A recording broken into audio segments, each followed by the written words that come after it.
siratim mustaqim tandila asyidahim ditundila hammama undila abahumahum filun kad haka kaulu wala asayin mahum la yu'minun Inna ta'anna fil aratihi naqlalan tajayaskan mahum Wada'anna min baini aydihim saddam mumil bihuddam wasawa'un alaihim a'anzaltam ambantihum la yu'minun Innama tundiru manitaba asikrawa sirobahmana bi'oib wabasiru bimu piratin wa'adadin karin Inna nahnu nuhram limam taman katubu makadamu wasarahum kuwasa'in asayna uti imamin mubin wadarib kafum masagam asabakol yati ija'an matsawun Sama ila musnaini pagkasabong umapasas na bisayisin pakolo ina nga matsawun wa maalay na iya para umabin sa nakawahot asi எவ்வளவு அழகான இந்த video. குர்ஆன் என்பது எல்லா காலங்களிலும் ஓதப்பட வேண்டிய இறைவனின் தூய செய்தியாகும்.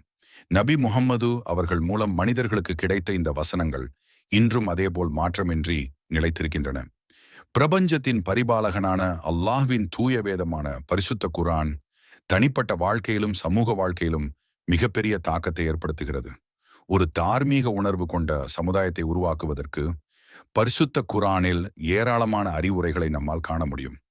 முந்தைய வரலாறுகள், அதிலிருந்து கிடைக்கும் பாடங்கள், இந்த பிரபஞ்சம் எதிர்கொள்ள வேண்டிய சவால்கள் ஆகியவை பற்றி பரிசுத்த குர்ஆன் தெளிவாக குறிப்பிடுகிறது. இவ்வாறு பிரபஞ்சத்தின் படைப்பு முதல் முடிவு வரை உள்ள ஒவ்வொரு விஷயத்தையும் நமக்கு விளக்கும் வேறு எந்த வேதத்தை நம்மால் காண முடியும்? ஆம், குர்ஆனை உண்மையாக புரிந்து கொண்டவனால் அல்லாஹ்வை புரிந்து கொள்ள முடியும் என்பது உறுதி. அதனால்தான் நம் குழந்தைகளுக்கும் நம் குடும்ப உறுப்பினர்களுக்கும் குர்ஆனுடன் ஒரு பிணைப்பை உருவாக்க நாம் எப்பொழுதும் முயற்சிக்க வேண்டும். ஏனென்றால் இன்றைய சமுதாயத்தில் குர்ஆனை இறுக பற்றி இருக்கும் சிலரை மட்டுமே நம்மால் காண முடிகிறது.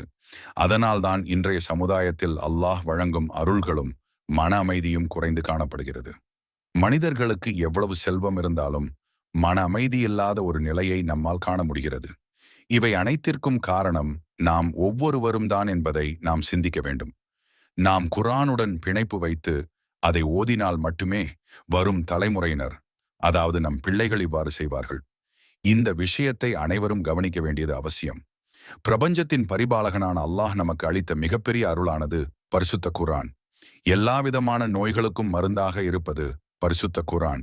பரிசுத்த குர்ஆனில் அல்லாஹ் மிக தெளிவாக இதை குறிப்பிட்டுள்ளான்.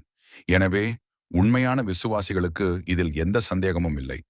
பரிசுத்த குர்ஆனை தினமும் ஓதுவது நமது உடல் மற்றும் மன ரீதியான அனைத்து துன்பங்களுக்கும் தீர்வாகும். எனவே பரிசுத்த குர்ஆனை ஓத முயற்சிக்க வேண்டியது ஒவ்வொருவருக்கும் அவசியம். இவ்வாறு பரிசுத்த குர்ஆனை நேசித்த ஒரு அழகிய பையனின் வீடியோவைத்தான் நாம் இப்போது கண்டோம். அல்லாஹ் அந்த பையனுக்கு எல்லா வளங்களையும் அருளட்டும். ஆமீன்.